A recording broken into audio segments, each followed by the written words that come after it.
Gente, então, boa noite a todos e a todas. Vamos dar início ao nosso terceiro webinário, continuidade à disciplina de práticas de leitura, interpretação e produção de texto. Sejam todos bem-vindos e bem-vindas. Professora Andréia, pode ficar à vontade, e a professora Bárbara, a professora Gilda, e eu estaremos aqui à disposição durante o webinário e, posteriormente, a sua exposição para o processo de interlocução com os alunos. Ok, Ana, muito obrigada. Pessoal, boa noite a todos, sejam todos muito bem-vindos a essa nossa terceira aula, né, o nosso terceiro webinário. Na aula passada, nós começamos a falar um pouco sobre o papel do leitor, né, qual o papel que o leitor tem no momento da leitura, no momento que ele tem um contato com o texto, né, com os textos de modo geral, principalmente os textos literários. E nós não concluímos, então eu vou concluir essa parte sobre esse aspecto da leitura em relação ao leitor, e aí a gente vai passar para o conteúdo que está definido para essa aula, que é sobre os livros didáticos. Tudo bem? Então, nós falamos sobre esse papel, a gente estava falando, né, sobre esse papel que o leitor assume no momento em que ele começa a ler um livro, né, que ele tem um contato com o livro. Nós falamos sobre a incompletude do texto, só relembrando aqui para vocês, sobre essa questão da incompletude do texto. O que é a incompletude do texto? O autor, ele não traz tudo no texto, né? O autor, ele deixa lacunas naquele conteúdo, ele deixa pistas para que o leitor, no momento no seu contato com a leitura, ele produza, né, mais informações em relação àquele texto lido, né? Então, não é um texto, quando o autor ele escreve, aquele texto em si, né, o que o Humberto Eco diz é sobre isso. Quando o autor ele escreve, ele não deixa um texto pronto, né, um texto acabado. Na verdade, ele escreve pensando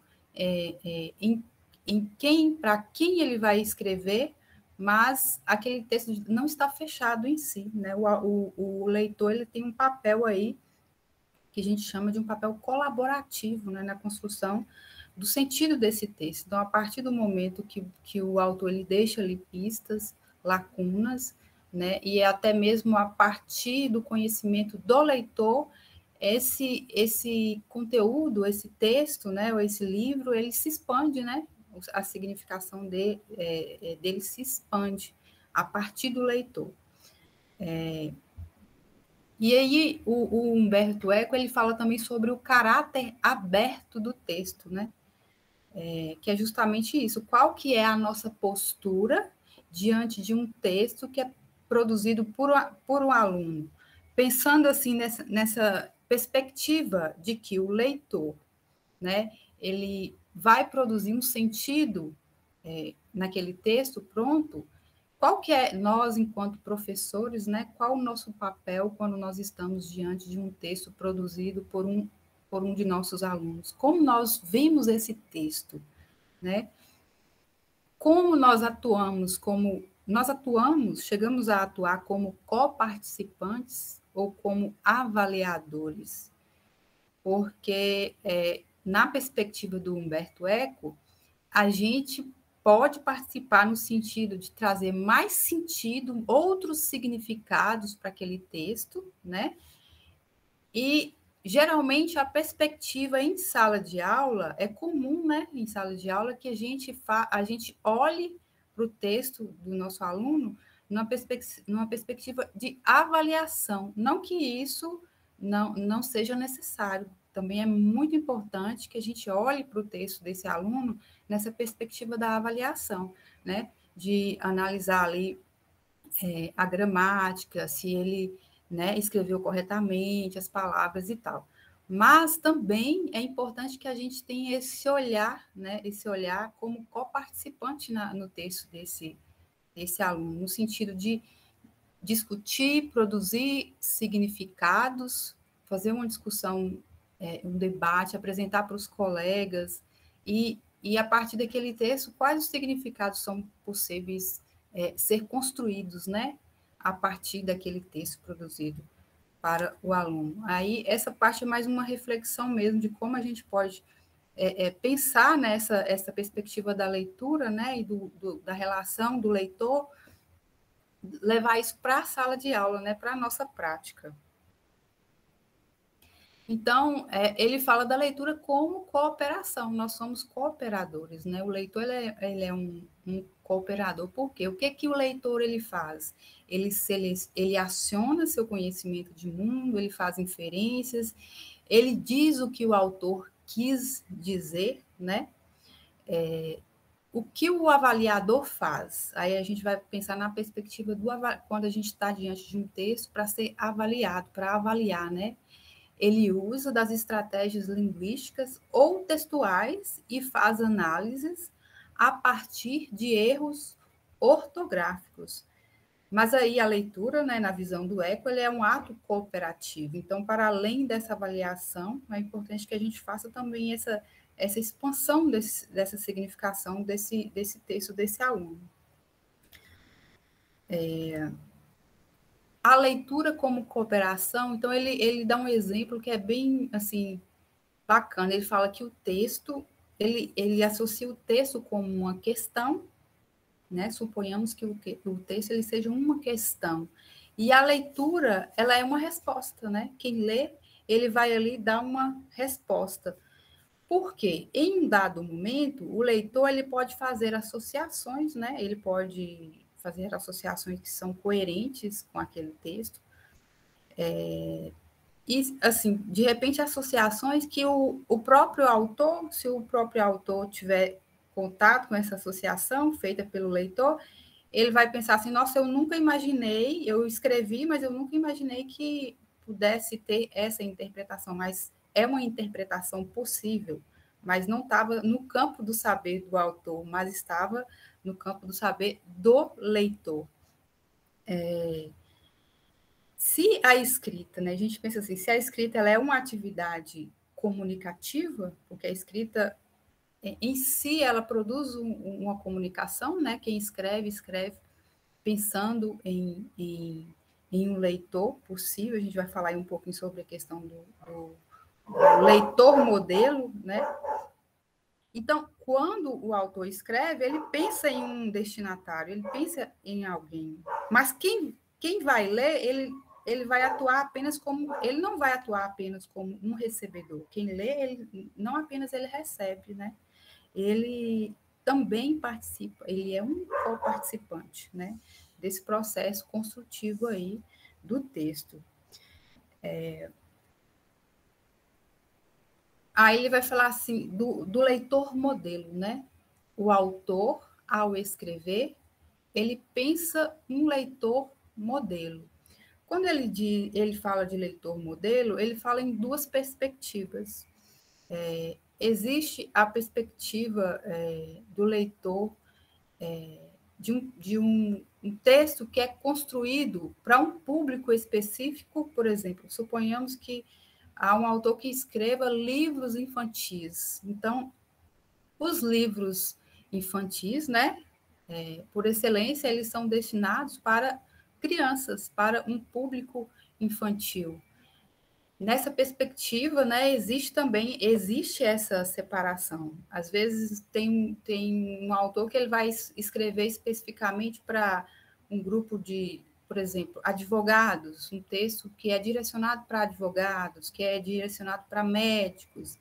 Então, nessa perspectiva, existe esse tipo de leitor modelo, né? Um leitor em que o autor pensa e ele produz a sua obra pensando nesse público, né, que ele vai atingir. Mas aí, na outra perspectiva de leitor modelo, ele vai falar que os textos, eles podem ser fechados e os textos, eles podem ser abertos.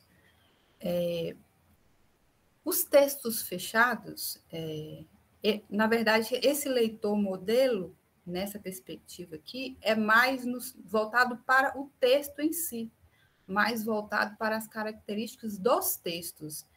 E aí ele vai delimitar em textos fechados e textos abertos.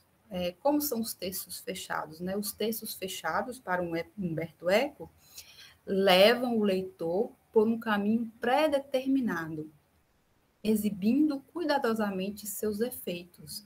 São textos de baixa densidade semântica que pressupõem um leitor mediano, visam a leitura obediente e cooperativa que não primam pela criatividade. Olha só os exemplos. São textos mais simples, textos do dia a dia, né? Os sinais de trânsito, receitas de bolo, um manual. São textos que circulam socialmente. Então, ele chama esses textos de fechados porque são textos que eles não demandam do leitor uma significação maior, né? Uma interpretação que se expande. Aquele texto, a significação daquele texto, ele tem um certo limite ali, né? Não tem muita coisa a ser explorada, vamos dizer assim. Então, ele define isso como textos fechados. E os textos abertos, né? Como são os textos abertos? Os textos abertos, eles produzem uma infinidade de caminhos interpretativos, né, para o leitor, e a abundância de pistas referenciais e a sequência inesperada da narrativa fazem que o leitor se surpreenda e busque subsídios interpretativos, pois muito do universo do texto não é por ele partilhado. Então, são textos que vão exigir mais, né? Que na verdade, abre espaço para inúmeras interpretações e significações. A gente dá o exemplo aí do Dom Casmurro, né, de Machado de Assis, aquela velha história da Capitu, né? Se ela traiu ou não traiu Bentinho. Então, essa perspectiva, esse exemplo, ele demonstra como que um texto ele pode se expandir a sua significação, né? Quantos significados já não foram construídos, né? Quantas inferências já não foram feitas em relação ao texto, né? Ao livro do Dom Casmurro, né? Então, o texto aberto, ele tem essa significação, né? Essa perspectiva de que ele tem N interpretações, ele está passível de mais interpretações, né? Os textos publicitários também, eles geralmente costumam produzir mais de um significado, né? Múltiplos sentidos. Então, estes são os textos abertos, que dão espaço para que a gente possa expandir aí essa significação. Mas aí ele vai falar sobre os limites da interpretação. O Humberto Eco, ele concorda, né, que o texto ele tem aí podem ser feitas inúmeras interpretações em relação a ele, mas existe um limite, né, para Humberto Eco, e até eu coloquei esse exemplo aqui do Guimarães, que ele diz assim: uma interpretação só será válida se o leitor conseguir justificar com elementos do texto por que chegou a tal entendimento. Se o vale-tudo interpretativo realmente existisse, aprender a interpretar textos seria igualmente dispensável. Afinal, se cada um pode atribuir o sentido que quiser ao texto, para que se dar ao trabalho de estudar como fazê-lo?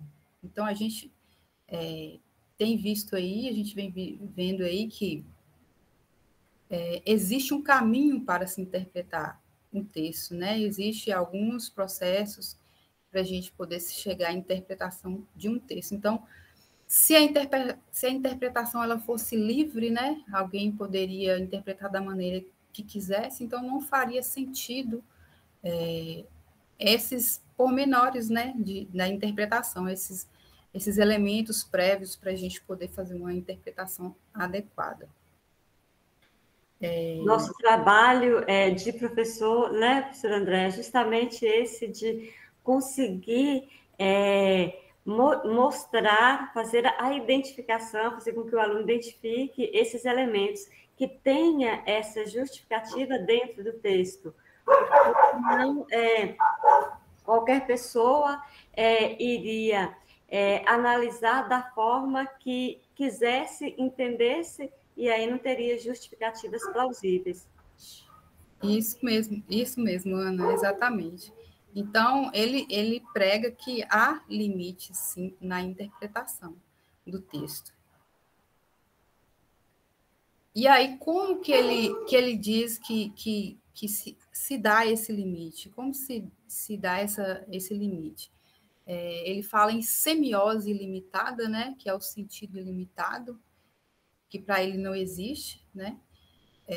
Ele fala que há uma coerência interna no texto, né? E que essa coerência ela controla os impulsos incontroláveis do leitor. Então, a própria organização textual, a tessitura, né, a coerência construída ali no texto, ela impede que esse leitor ele vá fazer construções, né, ele vai fazer interpretações que sejam, de certa forma, assim, descabida ou que não tenha, assim, muita relação com o texto. Mas aí o Richard Buff, isso é citado no texto, o Richard Buff ele tem uma interpretação diferente. Ele fala que essa interpretação ilimitada, ela existe sim, há essa interpretação ilimitada. E que o texto ele está para além dessa coerência, que não se pode fixar apenas na coerência do texto, porque existem informações, vamos dizer assim, informações extralinguísticas, que estão para além do texto. Em que perspectiva? Por exemplo, o texto, geralmente, por exemplo, a pessoa escreve, né, um livro, faz uma produção, e aí essa produção ela perpassa por anos, né? Ela atravessa gerações. E nesses momentos, em cada geração, esse texto ele ganha novos significados, ele pode, não que ele ganhe, pode ser que ele adquira novos significados que não conseguiria adquirir no momento em que ele foi produzido, né? Seja pela época, seja pela algumas mudanças na linguagem, por exemplo, na atualidade nós temos aí a linguagem digital, né? Nós temos aí várias linguagens digitais sendo veiculadas. Então, essas informações, com o passar do tempo, né, essas construções linguísticas mesmo, de modo geral, elas podem interferir naquele texto e, ao longo desse tempo, produzir N interpretações. Então, o Richard Buff, ele considera que essa significação ela é, sim, ilimitada. Mas nessa perspectiva, não que possa assim, produzir algo que seja assim, totalmente incoerente, que não tenha relação nenhuma com o texto. Certo? Com elementos justificáveis, né? Isso. Até porque as concepções, os valores, eles vão modificando. O que era pré-conceito em um determinado contexto, em um determinado momento, as coisas foram se modificando e outras perspectivas e outros valores e concepções foram sendo reconduzidos e principalmente ressignificados. Então, essas questões também de interpretação e de entendimento vão sendo modificadas. É exatamente isso, Ana. Todos esses fatores, eles influenciam e pode sempre, né? Se a gente pensar assim, que a gente está aí numa linha reta, sempre com o passar do tempo, aquele mesmo texto ele pode adquirir outros significados e outros significados, a depender do contexto histórico, né? Dos valores daquela dada época. Então, nessa perspectiva que se dá esse sentido ilimitado. Eu trouxe uma pergunta aqui para a gente debater mais à frente, né? Para a nossa interlocução mais à frente, que é o seguinte: como podemos compreender que um limite de interpretação não se trata do meu limite de conhecimento? Como assim? Por exemplo, existem, né? Por exemplo, para Humberto Eco existe o limite na interpretação, né? Mas também a gente sabe que existe um limite de interpretação pelo fato de a pessoa não ter ainda aquele conhecimento prévio que seria necessário para ele fazer a inferência sobre aquilo que está no texto, né? E aí, na nossa perspectiva em sala de aula, né? Vamos pensar aí na nossa prática na sala de aula. Quando a gente pega aí um texto de um aluno, como que nós podemos avaliar, né? Como que nós podemos compreender que aquele texto, ele não se trata de um limite do meu conhecimento. Quando eu pego um texto de um aluno para avaliar, para ler, fazer inferências, né? Como que eu posso, né, avaliar se aquilo não é um limite, se o aluno está extrapolando, vamos dizer assim, está extrapolando o limite da interpretação, não está levando em consideração a coerência do texto e que aquela interpretação dele não tem nada a ver com aquilo, ou se trata de um limite do meu conhecimento em relação àquela perspectiva do nosso aluno, do aluno, sabe? Não sei se deu para vocês entenderem essa. Mas isso é para a gente refletir quando a gente pegar um texto do nosso aluno, né? Como a gente tem que ter essa visão, a gente precisa, é importante que a gente tenha também essa visão, né? Do outro lado, na verdade, a visão na perspectiva do aluno, da vivência dele, das inferências dele, para que a gente não corra o risco de fazer de julgar que o texto dele está incoerente a partir de um limite meu, né, de um limite de conhecimento que eu tenho em relação à vivência ao mundo daquele aluno.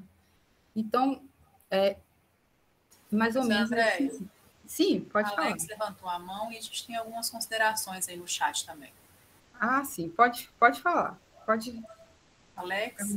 Ô, Andréia, só uma reflexão que me veio aqui, quando você falava, quando o Eco fala que as interpretações podem ser limitadas, e o Richard diz que podem ser, de certa forma, limitadas. Certo. Aí me vem à mente o seguinte: você já leu alguma coisa, você já viu alguma coisa que trate da perda de significância de um texto a partir de um dado momento? Porque nós até agora falamos, é possível interpretar de várias formas, não é possível, às vezes, interpretar de várias formas, e a pergunta que eu faço, só para tentar elucidar isso, né? Existe alguma situação em que uma interpretação deixa de fazer sentido e que esse texto perca, de certa forma, o valor? Você já leu alguma coisa sobre isso? Olha, Alex, assim, dos textos que eu já li sobre o tema, a perspectiva que eu tenho é de que a gente olhando para a coerência do texto, né? A gente olhando para a coerência do texto, há sim interpretações. Eu acredito que eu sou da perspectiva do Eco, que há sim interpretações que elas fogem assim à coerência do texto, sabe?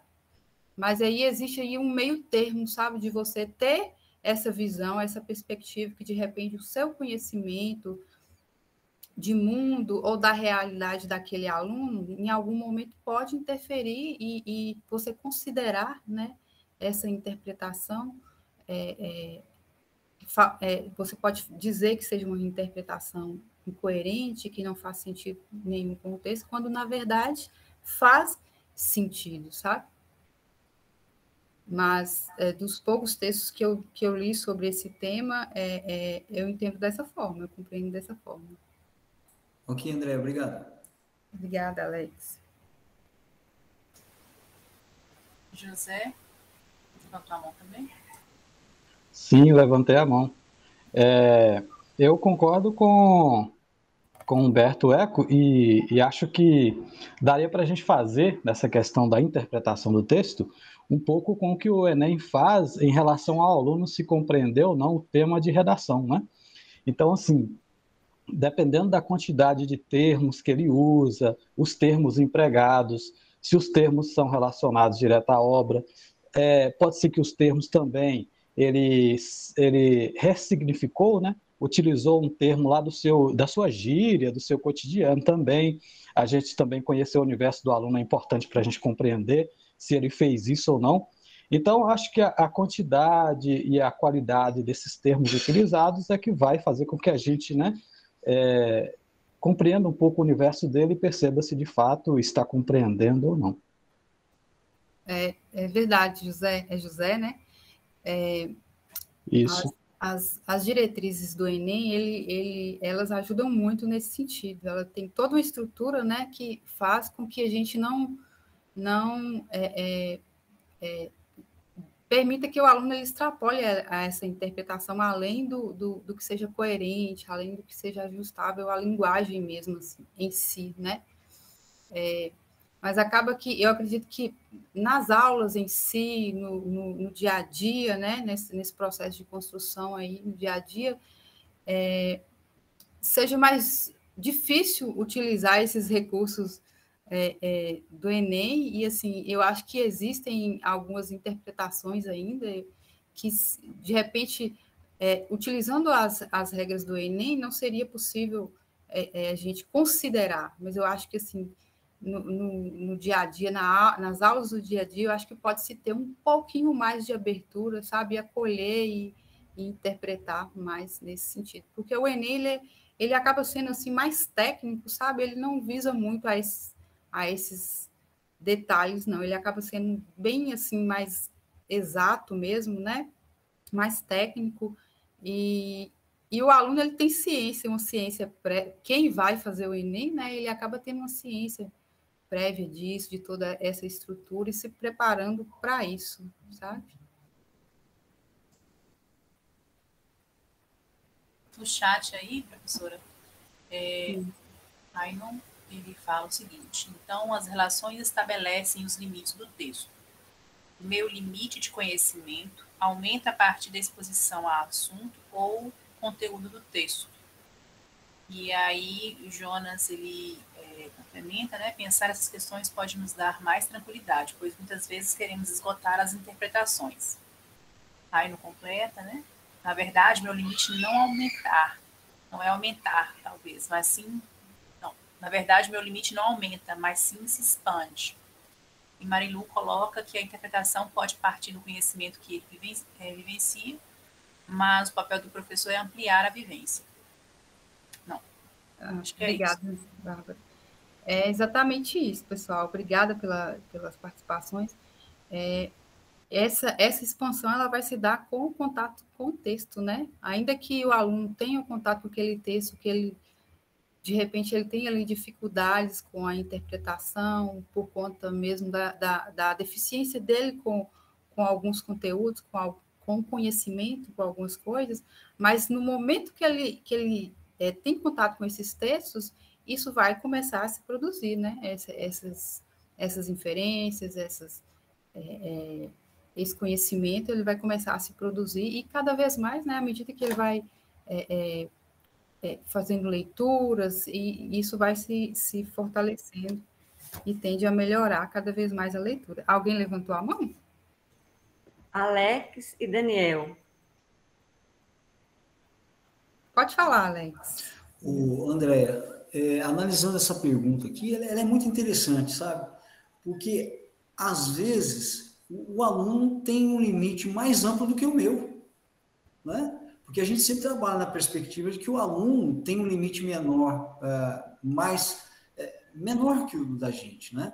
E aí, para responder essa pergunta, eu volto no que o Humberto Eco disse, se não me engano, né? Se eu me deparo com um texto de um aluno cuja interpretação eu não consigo visualizá-la dentro do texto, acho que me compete conversar com esse aluno e que ele me mostre, com os recursos do texto que ele deu, com os elementos do texto, que aquela interpretação faz sentido.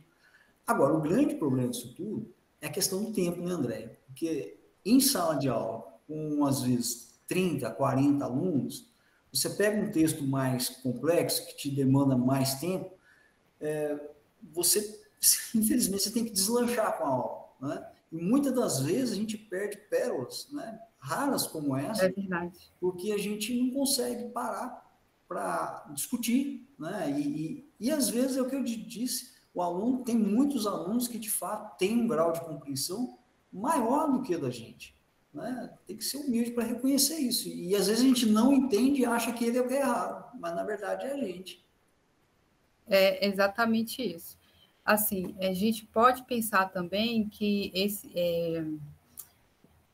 na verdade, são vivências, né, diferentes. Pode ter vivências diferentes de uma realidade que, por exemplo, nós, enquanto professores, não tivemos, né, e que seja difícil ter, né, no contato assim, com aquele aluno. Aí a gente pode pensar isso, e a gente pode pensar também que, ao se trabalhar o texto em sala de aula, ao se trabalhar a produção desses alunos, né, eu acho que no momento do diálogo, no momento da interlocução, de levar esse aluno a falar sobre aquilo, sobre o que ele, né, instigá-lo a dizer o que você quis dizer com isso, por que isso, tal, e esse compartilhamento, né, em sala de aula, talvez leve o aluno, ele mesmo, a compreender sobre aquilo que ele está escrevendo, e a gente também, facilita para a gente também, se for esse caso, né, de uma interpretação errônea, facilita para a gente também compreender o que ele está querendo dizer. Eu acho que esse momento é um momento, assim, ideal para a gente conseguir desvendar essas vicissitudes aí da leitura, do ato da leitura mesmo e da produção de texto. Acho que teve mais alguém que levantou a mão, foi o Daniel. João? Daniel. Eu, né, baseado de acordo com a leitura que eu fiz, né, do Eco Humberto, né, aí eu vejo assim que eu trabalho com produção de texto com os alunos. E muitas das vezes o que acontece nessa questão do limite de interpretação, que eles não têm, assim, que tem que levar em consideração também o conhecimento de mundo, né? E hoje, infelizmente, por causa da tecnologia, muitos alunos, as pessoas perderam o hábito de leitura. Então, isso prejudica, às vezes, bastante, né? Essa questão, assim, do conhecimento, às vezes eles fogem do assunto, às vezes vai produzir uma redação, aí, professor, eu não tenho nada para escrever. Aí eu falo com eles, às vezes é mente vazia, né? Que às vezes eles não lê, não procura assistir noticiários importantes, pode estar colocando no seu texto, fazer uma alusão, né, no seu texto, fazer uma citação, até mesmo na hora de levantar a tese, um texto dissertativo mesmo. Então, eles têm essa dificuldade, né, por a falta de leitura, falta de conhecimento de mundo. É verdade, Daniel. Eu assim, já tive algumas experiências também, assim, em sala de aula, e eu sei da realidade, eu vejo vocês falando, e eu sei, eu entendo que é dessa forma mesmo. Tem muitos alunos com dificuldades, com muitas dificuldades, assim, em leitura, em produção, né, e em se chegar a produzir, mas eu acredito muito na prática, sabe? Isso é muito falta de prática mesmo, e a gente sabe que é difícil em sala de aula, alguns às vezes são resistentes e não fazem, né? Não colaboram, mas a prática em si é ela que vai produzir essa proficiência, né? Então, mesmo buscar estratégia, né? As estratégias também, né? Tentar ali entrar um pouco na realidade dele, né? No espaço dele, na realidade social dele mesmo, né? Propor atividades que estejam assim de acordo com aquilo que ele convive, que ele vive, porque de repente assim ele tem mais interesse de participar e fazer, mas o que produz isso mesmo é a prática, assim, quanto mais o aluno fizer leituras, produções, mais proficiente ele vai ficando na leitura. É a prática mesmo. Mais alguém, pessoal? Pode dar continuidade aqui?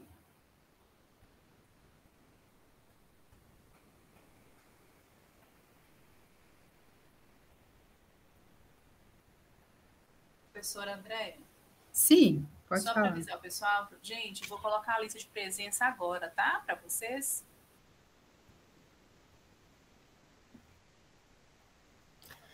Pessoal, eu vou, como na outra aula, né, eu vou falar um pouquinho para vocês sobre o tema que é proposto para essa semana, que é sobre os livros didáticos, e aí, se não der tempo a gente fazer a discussão, a gente faz a discussão no próximo webinário, tudo bem? Então, para esse webinário de hoje, né, conforme a nossa ementa, né, está previsto a gente trabalhar o ensino da leitura, interpretação e produção de texto nos livros didáticos. E aí, eu trouxe para a nossa discussão, né, para a nossa análise, 2 textos. O texto 1, que é chamado A Produção Textual em Livros Didáticos.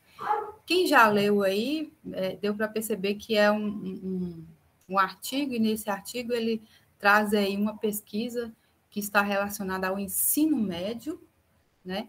Eu acredito que tem professores aí que trabalham com ensino fundamental, tem professores que trabalham com ensino médio, mas, assim, a partir da leitura que eu fiz desse texto, dá para a gente fazer uma avaliação também, apesar de ser um texto voltado para o ensino médio.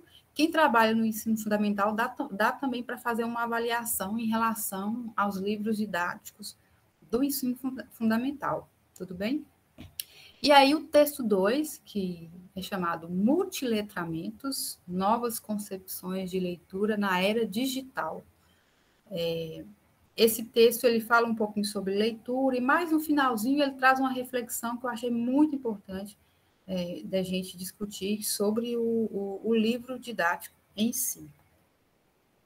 Aí os objetivos desse conteúdo é compreender o ensino da leitura, interpretação e produção de texto nos livros didáticos, lidar com o livro didático de forma crítica, sendo capaz de identificar suas lacunas e contornar tais incompletudes.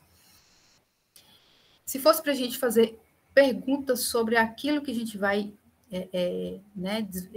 descobrir sobre esse conteúdo, como deve ser o livro didático? A gente vai falar isso, sobre como deve ser o livro didático.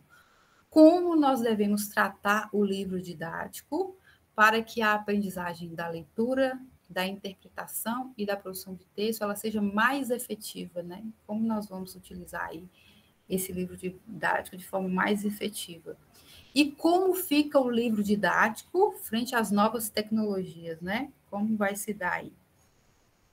Eu trouxe essa imagem aqui, até um pouco sugestiva, tem aí um fone de ouvido, né? E uns livrinhos. Então, aí uma relação entre os livros impressos e os conteúdos. E os conteúdos digitais. E os conteúdos digitais, né? Vamos lá, então. A gente sabe que o livro didático, ele é um material assim, de muita relevância, né? Para o ensino público. Eu acredito que seja o principal instrumento que vocês, professores, utilizam em sala de aula, né? Então, ele tem, assim, essa relevância. Deixa eu ver aqui. Mas, assim, no ensino, né, da língua portuguesa, esses livros didáticos, geralmente, eles vêm divididos em eixos, né, em tópicos, né? Tem ali o tópico da leitura, tem ali o tópico da produção textual e tem ali o momento da análise linguística. Ou seja, vocês que têm aí, costumam ter contato aí com os livros, vocês podem me falar, né, se os livros didáticos hoje, né, se eles ainda apresentam essa estrutura, né? Tem ali a divisão, né? No momento eu vou trabalhar a leitura, no outro momento eu vou trabalhar a produção textual, em outro eu vou fazer a análise linguística. Então, o que os novos estudos, né, eles pregam é a importância de se trabalhar partindo da leitura, né? Que esse material didático ele precisa ter, né, sumariamente aí, exercícios com leitura, e a partir da leitura que se trabalhe os outros conteúdos. Aí o texto ele diz assim: o texto não pode ser usado apenas para o ensino de normas gramaticais. Existe essa tendência, essa prática em sala de aula, e a perspectiva é de que haja uma interação. Então, a gente sabe que o texto ele é uma forma de interação, todo texto, né? É uma forma de interação entre sujeitos sociais em qualquer situação. Então, a gente pode pensar, o livro didático em si, ele é um gênero textual. Nós podemos classificar o livro didático como um gênero textual. Ele é um gênero que se a gente for analisar quais são as características desse gênero, né? O que é esse gênero? Qual o objetivo desse gênero? Isso pode nos proporcionar uma reflexão, né, sobre o livro em si, e quando a gente estiver em sala de aula com aquele livro, a gente vai poder analisar se este livro, este gênero textual, ele está de acordo com o que é proposto por esse gênero, né? Que a gente sabe que o livro didático, ele tem aí uma função pedagógica, né? Ele tem aí a sua função pedagógica. Então, na prática, os seus conteúdos estão exercendo essa função, né? Aí ele fala assim, o texto, ele deve ser o ponto de partida e de chegada de todo o processo de ensino-aprendizagem da língua. Então, nessa perspectiva, né, esses textos, eles trazem a perspectiva de que o texto, o texto ele deve ser o principal elemento dentro do livro didático, né? E a partir desse texto é que se a gente vai tratar sobre os outros conteúdos, sobre as normas gramaticais, né? Sobre os elementos textuais. Eu trouxe aqui um decreto, e nesse decreto eu acho que o livro didático, a gente fala que ele é uma escolha, é escolhido na escola, né? E aí, isso é uma ação democrática que tem a participação do diretor, tem a participação dos professores. Isso também, assim, seria bacana da gente compartilhar e falar depois de como se dá isso na escola que vocês atuam, se inicialmente há essa participação dos professores na análise desse livro didático, né? Como se dá essa análise, essa escolha, né? Para escolher esse livro didático. E aí tem um decreto, que esse decreto é desde de 1938, que ele já tratava, e até hoje essas questões elas são parâmetro para que se faça uma escolha, a escolha, né, dos livros didáticos, né? E nesse decreto fala assim, no artigo 20, né? Não poderá ser autorizado o uso do livro didático que atente de qualquer forma contra a unidade, a independência ou a honra nacional, né? São aspectos que a gente precisa observar no livro didático.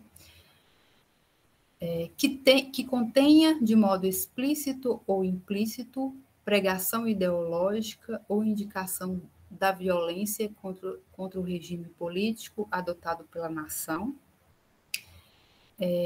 que envolva qualquer ofensa ao chefe da nação ou às autoridades constituídas, ao Exército, à Marinha ou às demais instituições nacionais, que despreze ou escureça as tradições nacionais ou tente deslustrar as figuras dos que se bateram ou se sacrificaram pela pátria, que desperte ou alimente a oposição e a luta entre as classes sociais, que procure negar ou destruir o sentimento religioso ou envolva combate a qualquer confissão religiosa. Então, são aspectos que precisam ser observado, né, no momento que se vai fazer essa avaliação sobre o livro didático. E volta e meia a gente vê debates aí sobre a mídia, né, sobre algum trecho de livro que tinha alguma coisa relacionada à discriminação. Então, isso é uma discussão, né, sobre, e que, assim, a gente, enquanto profissionais, professores, são aspectos que a gente precisa também ficar atento, né, sobre o que a gente está passando para os nossos alunos e que a gente também, enquanto cidadãos e como pessoas que também têm essa liberdade para escolher o livro, a gente, assim, tá atento a esses detalhes, a essas situações. Tem alguns aspectos que o MEC ele sugere, né, que sejam analisados também na escolha do livro, né, que é a seleção de conteúdos, né, é adequada. A gente precisa avaliar também se aquele conteúdo que foi selecionado ali para ser trabalhado ao longo do ano, aquilo é adequado, é algo que a gente precisa avaliar. A sequência com que são apresentados obedece à progressão da aprendizagem planejada por sua escola, né? Essa sequência lá, ela, de alguma forma, ela ajuda, ela traz uma ideia de progressão da aprendizagem, né? O conjunto dos conteúdos, assim como o tratamento didático dado a eles, é adequado para o seu aluno e está de acordo com o currículo, né? É algo também que a gente precisa avaliar, que pode, né, acontecer de que talvez um conteúdo ele não esteja de acordo ali com a faixa etária, de repente, né? Ou com o que é proposto, né, para aquela série. A linguagem é clara e precisa, então esses são os aspectos demonstrados pelo MEC, né, que precisam ser observados no momento que a gente vai fazer uma avaliação de um livro didático, e até mesmo no decorrer do ano, né, a gente trabalhando com o livro didático, a gente tem essa visão crítica sobre ele. O texto das explicações é acessível para o aluno, né? Qual é o nível de dificuldade, se é muito alto para aquela turma, né, para aqueles alunos. As atividades se preocupam em ajudar o aluno a entender o texto das lições, né? O manual do professor contribui o suficiente para um melhor uso do material, né? Ele pode analisar também o seu próprio manual, se esse manual está te ajudando, né? Ele está colaborando, porque a gente sabe assim o quão é difícil para além do livro didático, né, você chegar em casa e preparar material, né, preparar materiais extras, apesar que isso é muito importante também, mas assim, se nós temos um livro didático que tenha uma estrutura boa, que observe todos esses aspectos, né, se a gente tem aí um manual que nos instrui, que é suficiente, então, de repente não haja até necessidade de você ter esse trabalho extra, né, com a produção de outros materiais, né? O próprio livro didático ele seria, de certa forma, ali, suficiente para a gente trabalhar aqueles conteúdos com os alunos. E uma outra questão, a organização curricular de base adotada na escola, ano ou ciclo. As coleções incluídas no guia, quase na totalidade, seguem o princípio da seriação, né? É outro caso a se observar. Aí eu acrescentei aqui que outros 2 tópicos que eu acho que seria justo acrescentar essas observações do MEC, que é sobre a presença de gêneros textuais diversificados, né? E a adequação aos gêneros digitais, né? Será que esses elementos eles estão sendo inseridos aí no livro didático? Porque com relação... A aula já está no finalzinho, a gente vai concluir essa questão dos gêneros textuais, a gente vai falar um pouco mais sobre os gêneros textuais e os digitais também, mas com relação aos gêneros digitais, foi no Guia de Livros Didáticos do PNLD de 2014, já foi feita uma menção, né, já tinha feito uma menção sobre a inserção de gêneros digitais nos livros didáticos, que foi dito assim: convém ressaltar o fato de a atual edição do Programa Nacional do Livro Didático ter dado início a uma nova trajetória, rumo à incorporação progressiva de objetos educacionais digitais. Então, em 2014, já foi feito esse compromisso, né, de fazer essa inserção desses objetos educacionais digitais. Aí, na experiência de vocês, né, na realidade de vocês, no contato com esses livros didáticos, nós temos aí de 2014 para cá, um tempinho, né? Será que já há nesses materiais, nesses livros didáticos, assim, a presença de gêneros digitais, né? Como está sendo trabalhada como está exposto, né? A presença desses gêneros digitais está sendo suficiente para os alunos, né? Para a compreensão dos alunos, para a interação. Então, deixa eu ver aqui, quantas horas, pessoal? Agora já são 19h56. Tem Daniel Evangelista e Tiago, que levantaram a mão. Sim. Aí, eu vou encerrar o conteúdo por aqui, e aí na próxima aula a gente faz a conclusão, e aí eu só queria combinar com vocês uma coisa. Na próxima aula, está previsto, né, para trabalhar com vocês a parte prática mesmo, trazer para vocês ideias de atividades práticas sobre gêneros textuais, gêneros digitais, né, os textos multimodais. E aí, na proposta de atividade aplicada para vocês também, é vocês construírem uma atividade prática, né, para a sala de aula. E aí, eu quero combinar com vocês o seguinte: se quem tiver interesse, né, quem quiser participar nessa aula, apresentar, eu vou trazer alguns para vocês, alguns modelos para vocês de atividades, e aí quem quiser também trazer a sua produção e compartilhar com a gente no webinário da próxima aula, vai ser muito bem-vindo, tudo bem? Aí, Daniel, quem mais? Pode falar, pode ficar à vontade.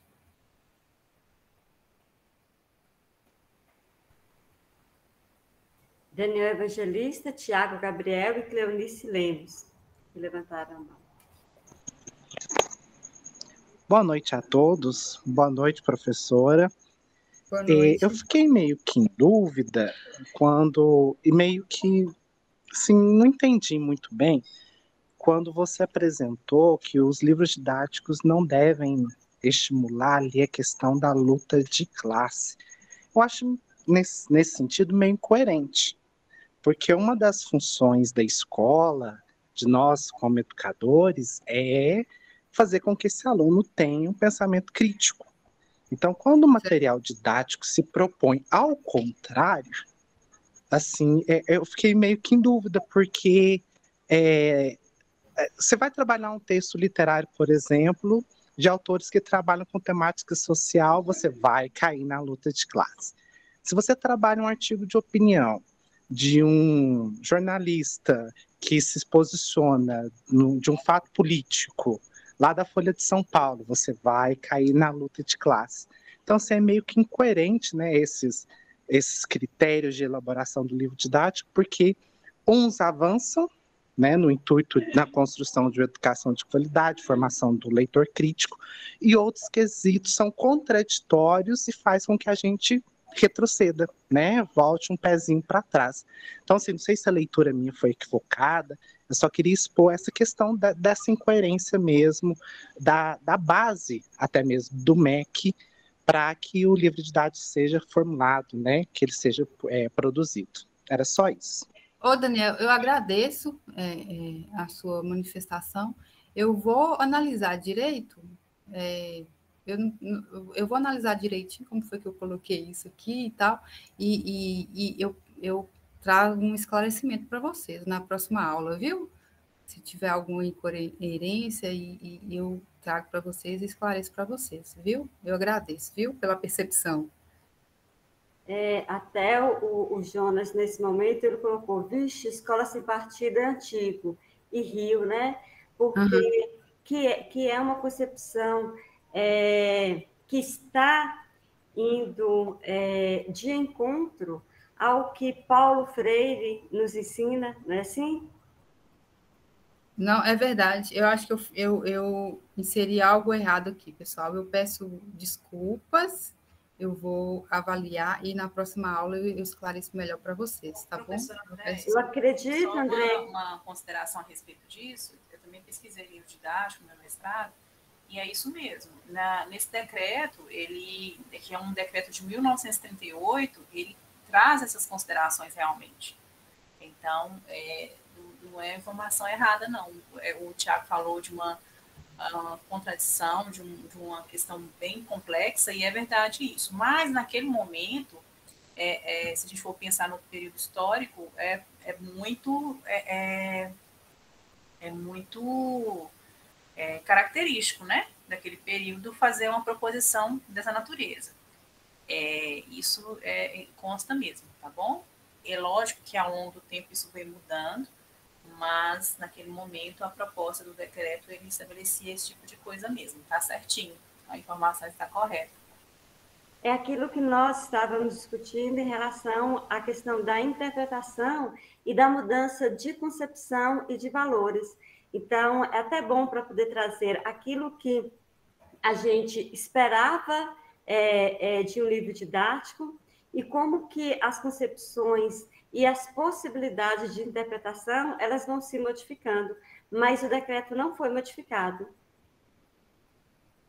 É isso mesmo, está certo. Inclusive, um dos preconceitos que as pessoas têm muito em relação ao livro didático, né, o material didático do governo, que é enviado para as escolas públicas, é exatamente nesse sentido, né, que a maneira como o material didático surge na educação brasileira, ele é muito para definir, determinar como e o que seria apresentado aos alunos na educação pública.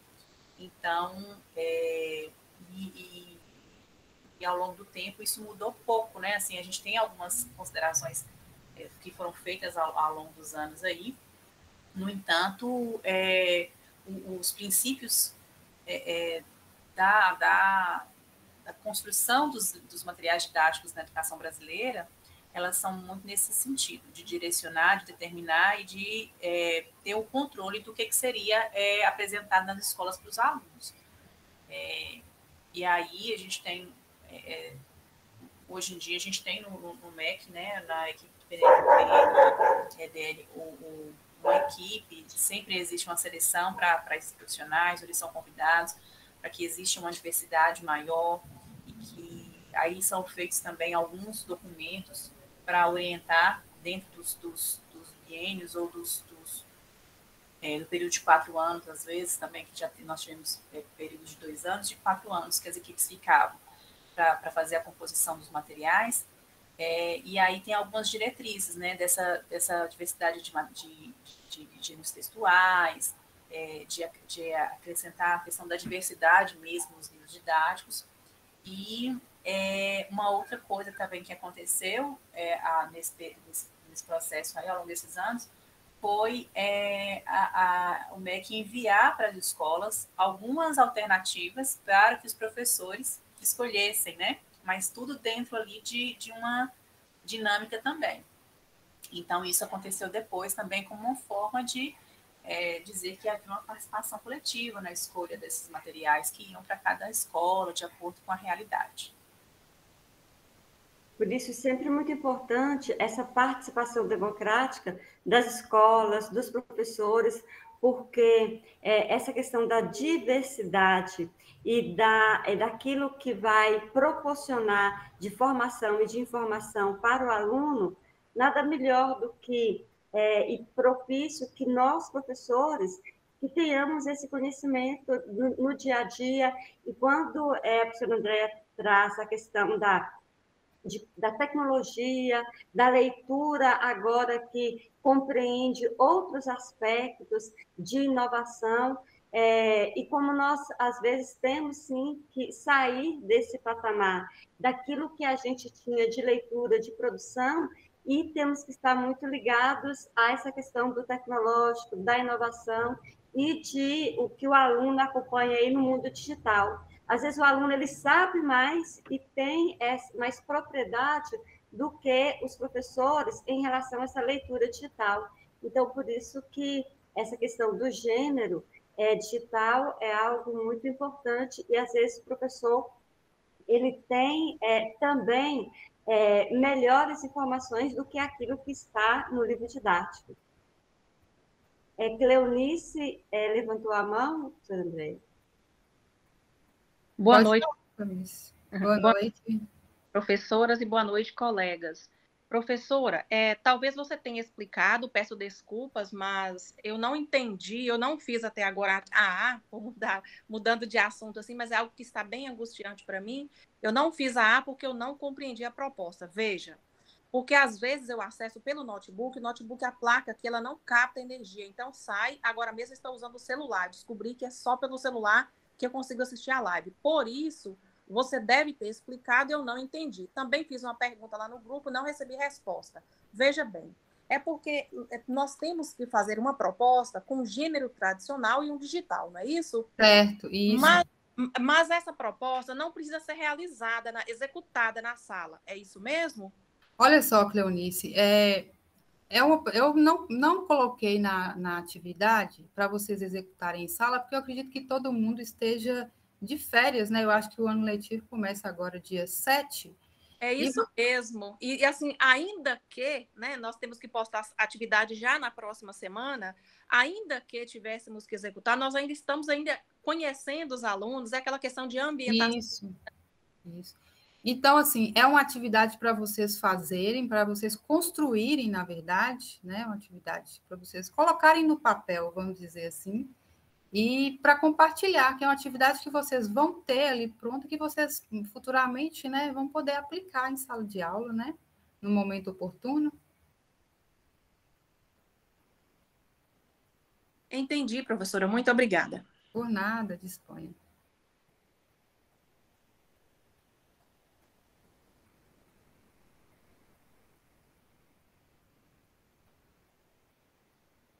Alex, tinha levantado a mão?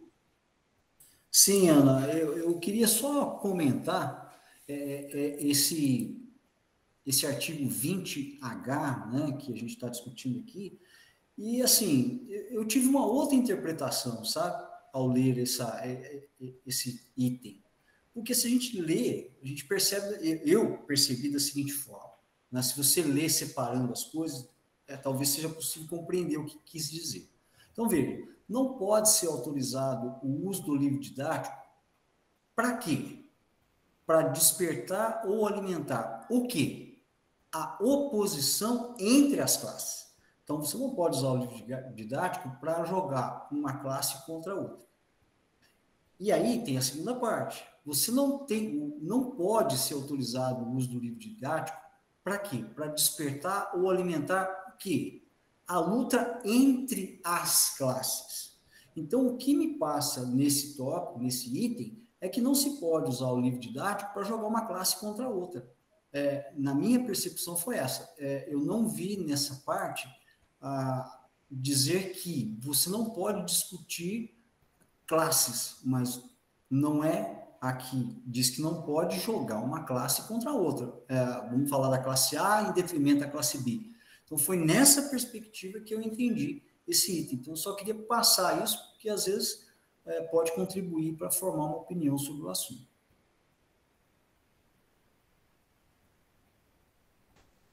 Professora Andréia, só uma consideração, tem um outro documento, eu não me lembro se é de 2017, se é de 2015, é um decreto também, e ele trata um pouco mais sobre as questões do material didático do livro, do Programa Nacional do Livro e do material didático. E nele você já vê um discurso diferente, você vê a escolha de vocabulário, inclusive para construir o texto do decreto de maneira diferente. Lá eles trazem as palavras respeito ao pluralismo, a diversidade, as ideias e concepções pedagógicas, a diversidade cultural, a diversidade regional, fala também da questão da autonomia do professor, fala que a gente tem que ter respeito à questão da intolerância em relação à liberdade. Então, assim, você percebe que, inclusive, em relação à escolha da escrita do decreto, ele vem diferente, né, do decreto de 1938. Então, fica muito mais clara a questão do contexto sócio-histórico, para a gente entender qual é a perspectiva, né, que um documento, que é um documento vindo do governo, como ele é construído. Então, a gente tem que observar também, olhar para esses documentos que vêm para nós, com um olhar mais crítico também, observando esses aspectos. A gente está fazendo a disciplina de análise do discurso e fica muito claro, muito clara essa questão, né, de como as escolhas aí das palavras para organizar esse documento que direciona o material didático nas escolas, na educação brasileira, ele é feito. Obrigada, Bárbara.